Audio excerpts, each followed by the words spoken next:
Actually, from a young age, I was very much connected to God. In a sense, I was asking my parents also about God. Who is God? Why this? And they could not explain. And I experienced a lot of negativity growing up. And it was war in Croatia. My father was going to the war, coming back. And he was very much burdened with a lot of his history past with his father. In the evening, when I would go to bed, I would even feel these negative beings come, and sometimes I'll feel that they're choking me, and I felt really like a lot of negativity. And when I would pray to God, they will go away. I would pray to God the whole night, Christian prayers. So I would fall asleep in the morning sometimes. Whole night I was just praying. And this went for years. And this was the only way how I could survive in that negativity somehow. The puberty came, and then I forgot about God. Atheism came, and it was a bit popular. And I was just partying and start to smoke, drink, take drugs. And I basically gambled every good that God gave me, in a way. I was very smart and talented in school. The teachers expected a lot from me. I left my college. Girlfriend I loved also left me, and I was just basically without job, just with my, in a way, gang, just dealing with drugs and just partying without any goal in life. If you're with these people, you will eventually get into troubles, and I got into troubles. And I finished the hospital a couple of times, and I was like, oh my God, what have I done with my life? It just flashed me, What have I done with my life? I gambled everything. And it was, I think I was 21 at the time. I looked up, I still vividly remember this picture. I looked up and I imagined the best version of myself, like, who I want to be in life. So I imagined the best job, they're strong, handsome, they have beautiful wife, family, successful. I'm with people that love me and I love them. So everything the best you can imagine. And I felt this like love of God coming to my life again and lifting me, And from that moment, everything went up, I got a job. When the old company would call me, for bad things, I would say, sorry, I'm busy, I'm working. And so I moved away, started to research the healthy food, started to train capoeira. And then one guy at capoeira told me, look, I see you're in a bad state of life. Just come with me. So he brought me to this temple. This was ISKCON, Hare Krishna temple. When I sat down and started to chant this mantra, Maha Mantra, Hare Krishna, Krishna Krishna, Hare Hare, Hare Ram, Ram Ram, Hare Hare. My heart opened, it's like exploded, like poof, And I felt love that I haven't felt in a long time, maybe never in my life, or I don't know, but it was so strong. Around 2 years took until I met Guruji.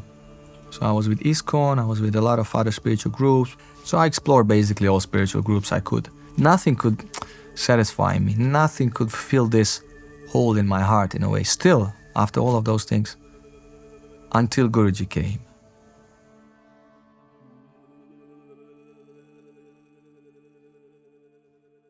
So how I met Guruji was, I heard about Darshan, that he's coming, and I wanted to see him, of course. That night when I fall asleep, Guruji came to my dream. And the dream was so real, I was shocked because him and my Kriya teacher were there in the dream. We were in this apartment room and they were talking and laughing at each other, and I was on this side and looking at them a bit confused.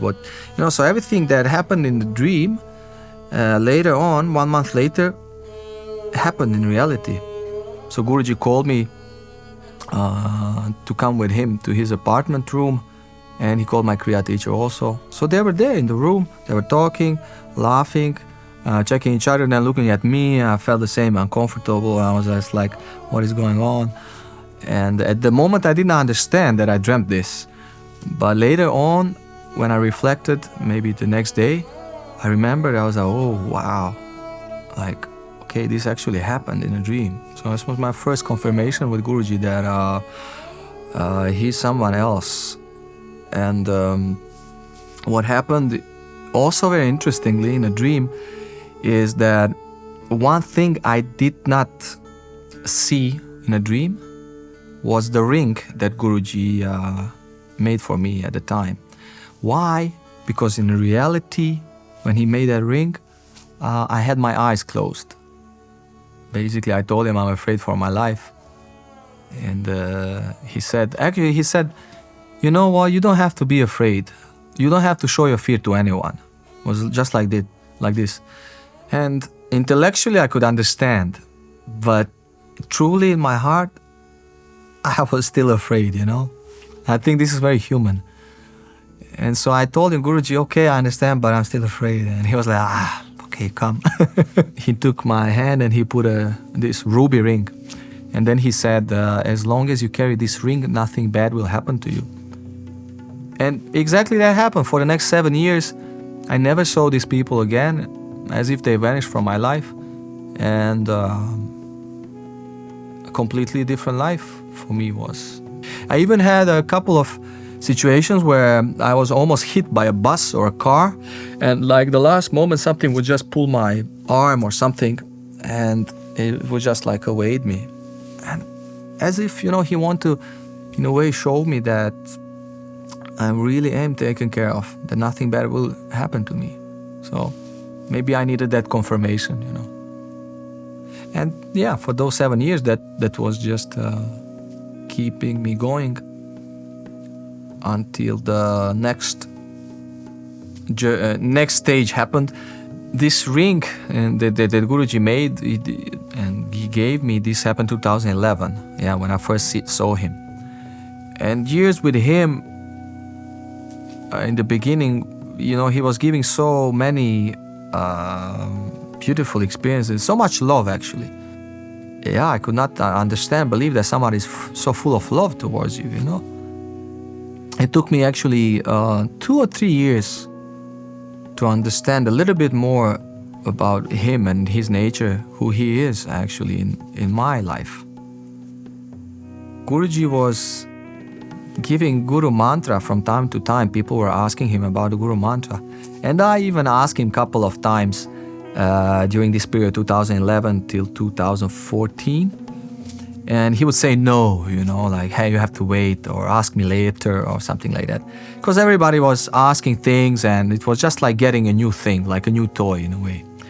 One time, Guruji said, I think for the last time, he said, okay, now everyone who wants a Guru Mantra, come to the temple room. That was the old temple room in a light hall. And I think maybe even 100 people, or 50 or 100 people rushed to the room. We sat down.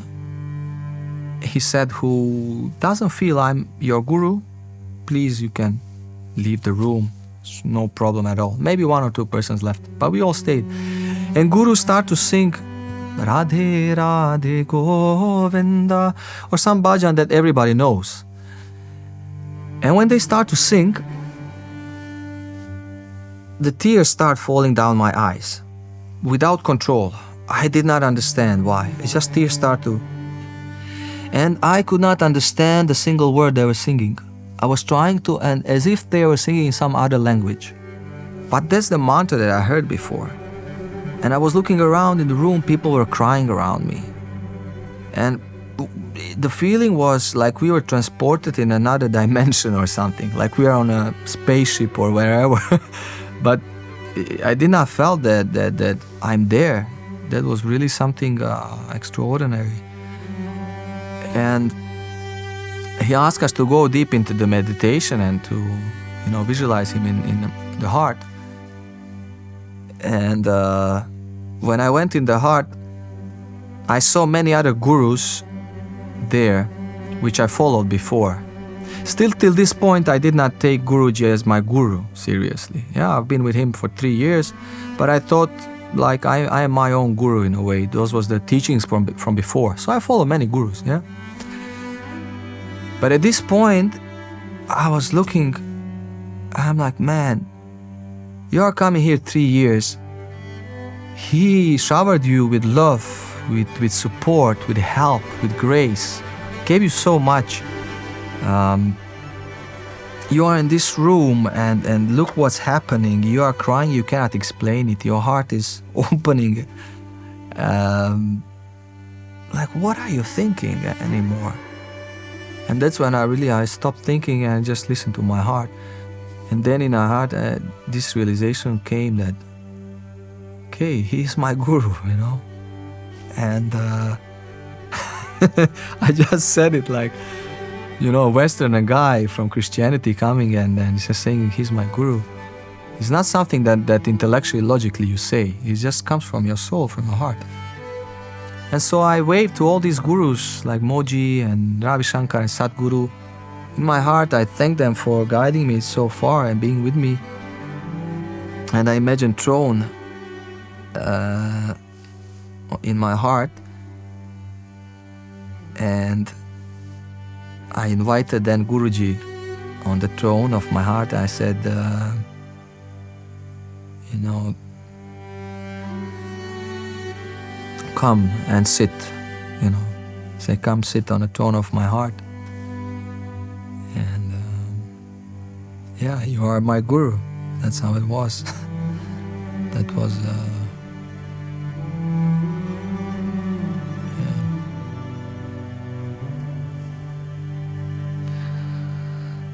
This was the most intimate feeling of my life in a way, you know. It's just my heart recognized that